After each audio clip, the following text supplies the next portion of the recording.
You also mentioned the way you engineer the process in a way you spend some amount of time producing content regularly at the time, but the rest of the time is really free to think about how to build a business model, how to service, well, of course, how to solve clients' problems. But that's a way of engineering an efficient process. Yeah, and I've got two skill sets, right? I've got immigration and I've got this nascent emerging skill set about the modern internet.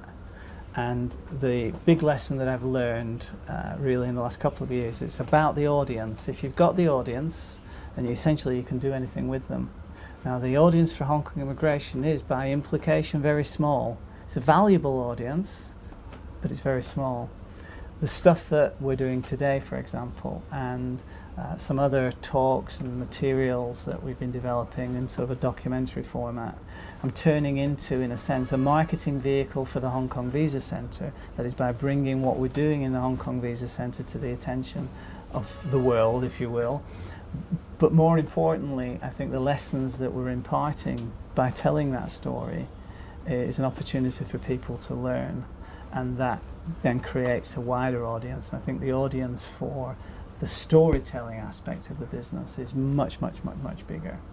And I'm not so much worried about how we monetize that audience. That's really of no concern to me, because experience has told me is that once you get the audience, the opportunities to monetize present themselves organically. And so, you know, that's really how I'm augmenting everything that I've learned on the immigration side into, you know, the stuff that I'm thinking about bigger and sort of more widely. Because I see there are lots of experts on the web that are, you know, talking about content marketing, and they're talking about doing things in interesting ways, and talking theoretically about Peter Thiel's ideas and the like. But it's not immediately apparent to me that there's anything really sensational emerging. And I'm not suggesting that we're sensational, but I'm suggesting we're a decent story that's falling, you know, into a bit of a vacuum. And I think that there are some very interesting opportunities for us going forward to move into logical adjacencies, as Hayden Shaughnessy would have it, and then sort of move beyond that, and then potentially taking the lessons of the Hong Kong Visa Centre in a sort of an MVP type way, and then apply it potentially into other jurisdictions going forward. The one thing that I'm not going to do is teach anybody anything. In immigration or own people's problems. In immigration, you make your money by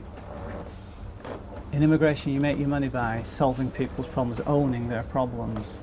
And after 20 odd years of owning people's problems, I don't want to own people's problems in the future. Immigration's okay, that's a known quantity, but in the future, any business model that emerges out of the stuff that we've learned about over the last few years will definitely not involve teaching anybody anything, or businesses where we have to go on to own people's problems. I suspect if we do anything, we'll move into businesses and apply all the lessons that we've learned, and